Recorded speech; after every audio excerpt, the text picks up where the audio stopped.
fiz um mestrado aqui na PUC em Ciências Sociais e eu estudei um movimento religioso que chama-se Atletas de Cristo.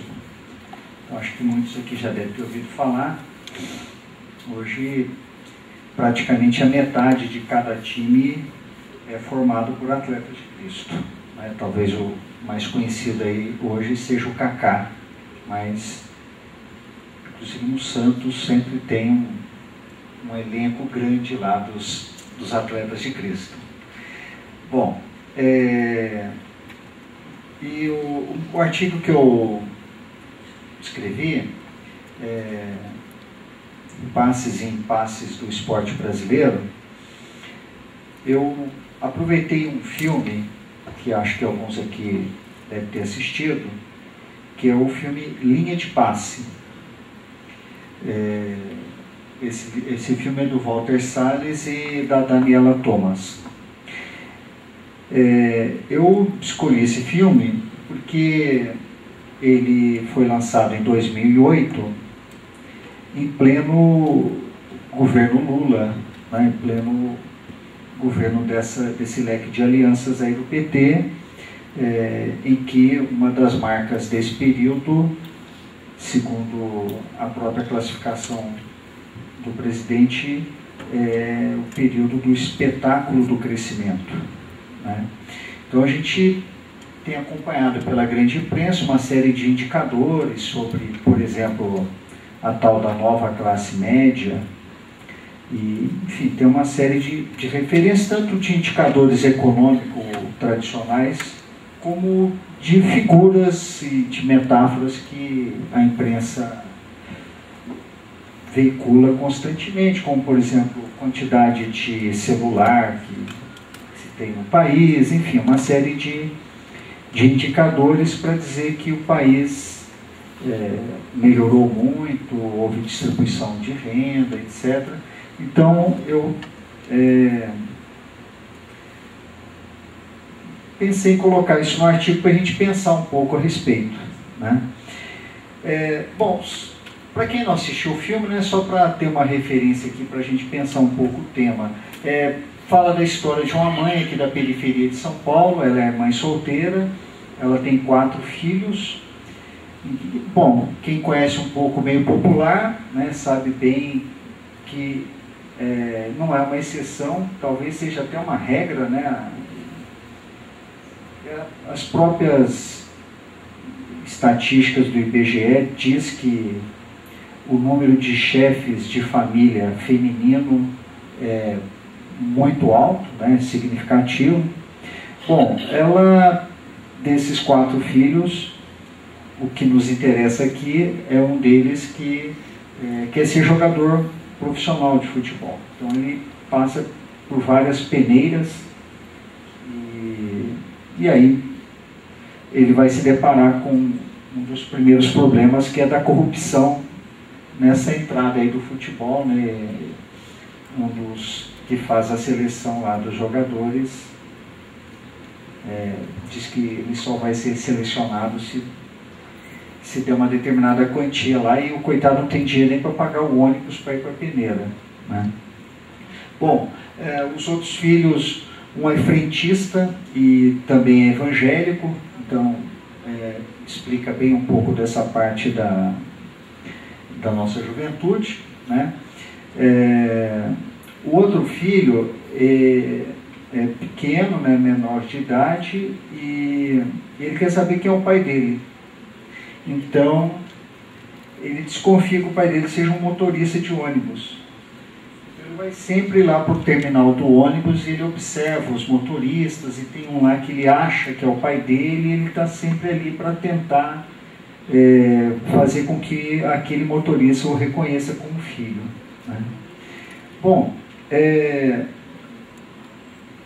a questão que eu queria colocar é a seguinte: a minha hipótese é que, mesmo com essa nova configuração da economia brasileira, do ponto de vista social, a gente praticamente não teve mudança. E se a gente olhar no âmbito do futebol, as mudanças que ocorreram foram no sentido de aumento da exclusão, maximização da riqueza, concentração de poder na mão dos dirigentes. Então, se a gente olha os indicadores econômicos, que por um lado houve uma certa distribuição de riqueza na base da sociedade brasileira, por outro lado, esses últimos 8 anos, a gente assistiu à maior concentração de riqueza na mão dos mais ricos. Então, eu até tinha falado com o Ricardo aqui antes de escrever o artigo, sobre um artigo que ele escreveu há algum tempo atrás na revista da PUC, sobre a pirâmide salarial no futebol. Porque a mídia vende uma ilusão enorme para a população, né, que o jogador ganha bem, que o jogador tem boa vida, etc.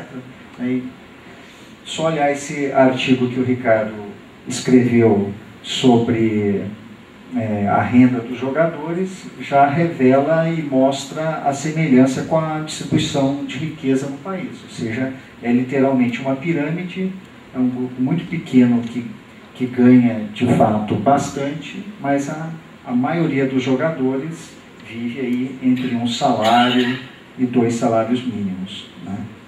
Bom,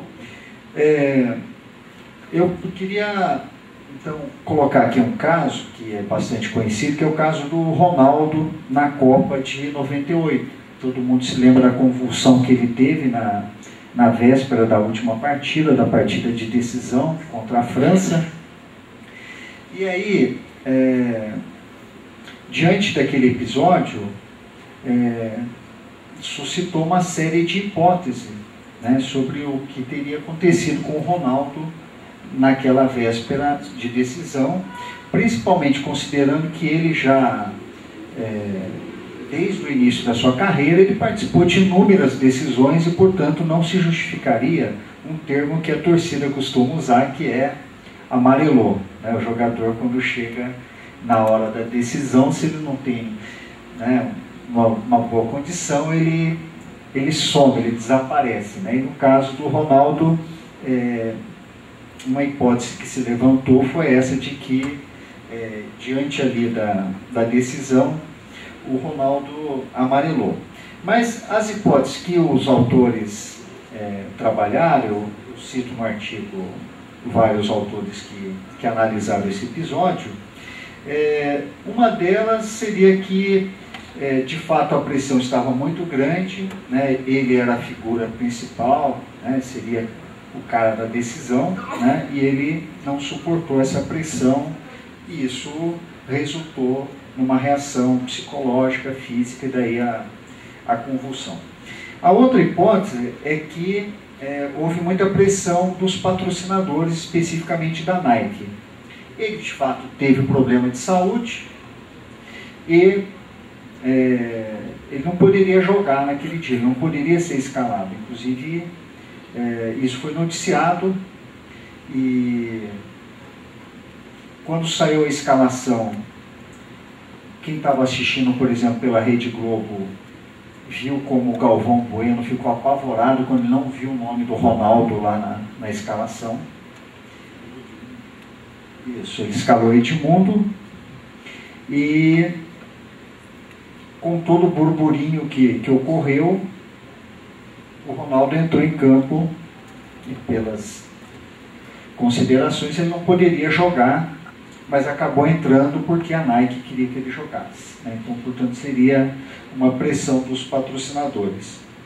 E a outra hipótese é que ele, a gente pode usar uma linguagem politicamente correta aqui, no caso dele com a Susana Werner. Então, a companheira dele teria estado, né, afetivamente com uma outra pessoa e ele ficou sabendo e isso abalou um pouco a situação psicológica dele, né?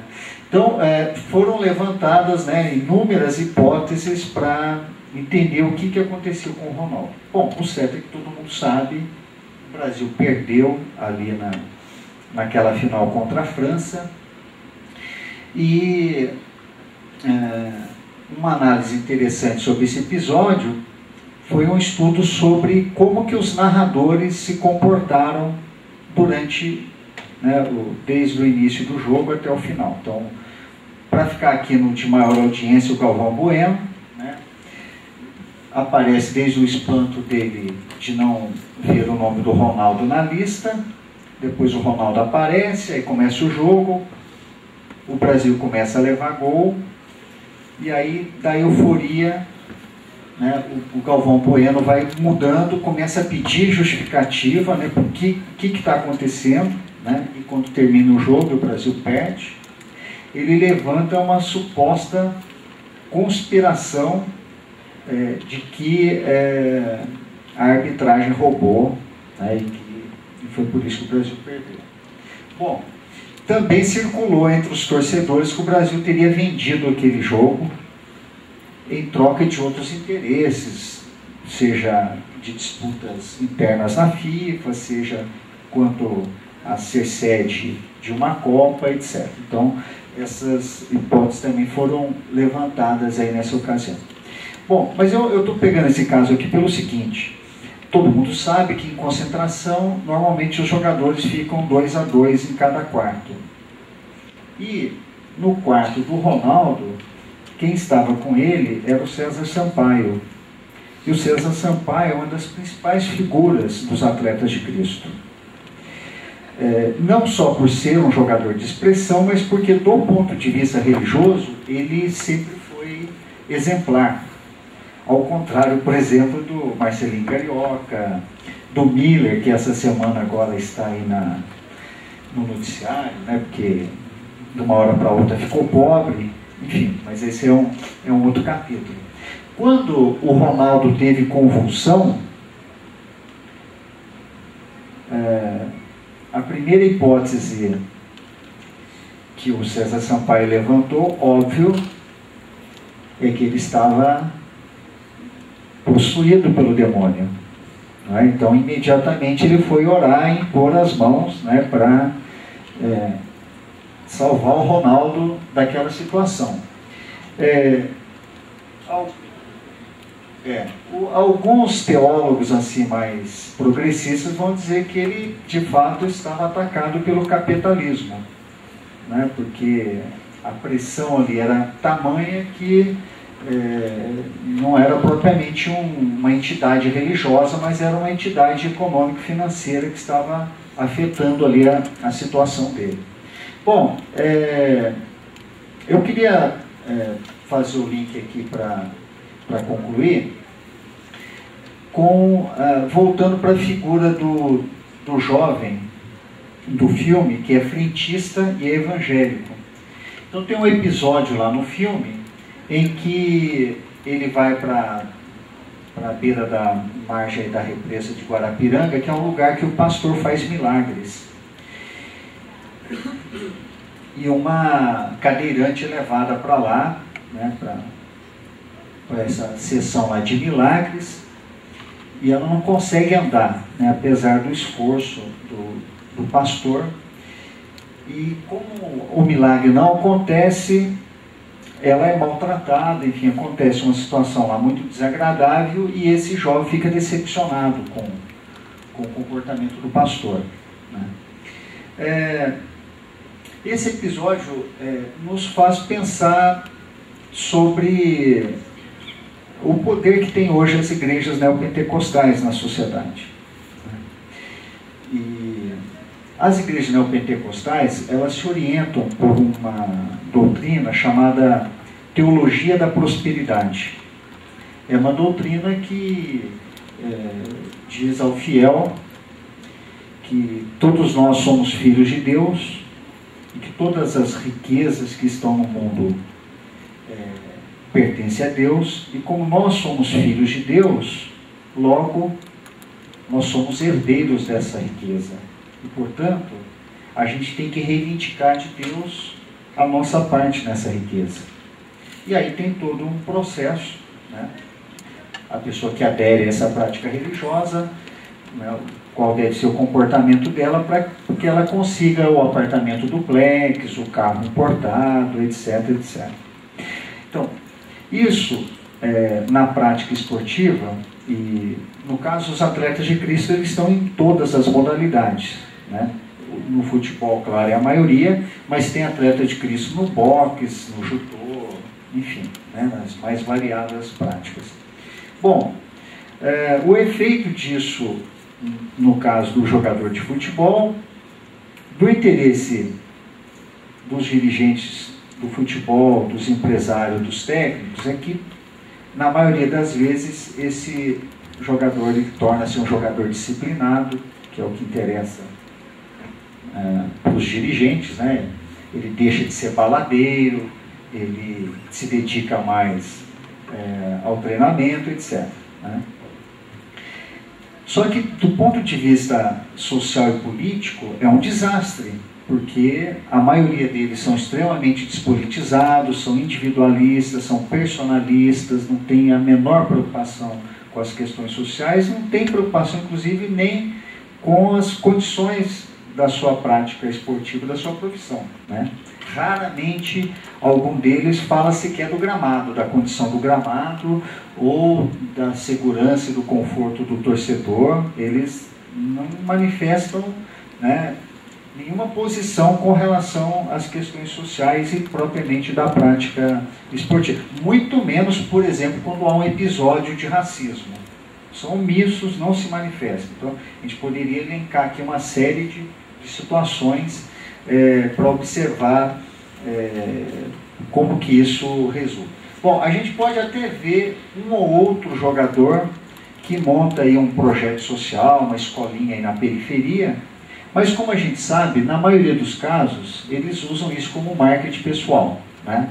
Não faz um projeto social porque eles acham que é preciso mudar a sociedade, que precisa mudar as relações. Faz porque aquilo ali vai resultar numa manchete para ele, vai melhorar a imagem que ele tem na mídia.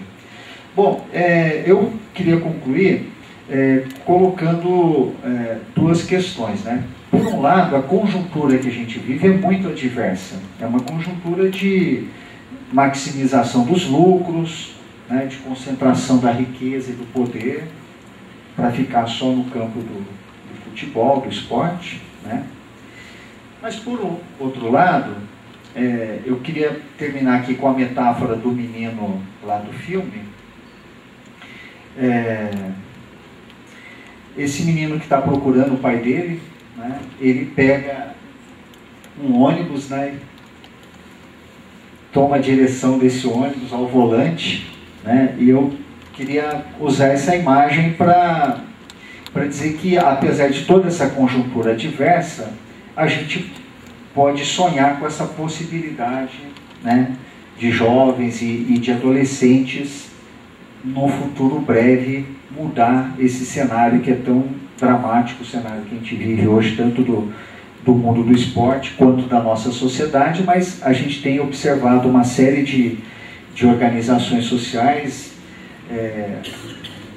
Vejo com muito entusiasmo essa associação dos torcedores.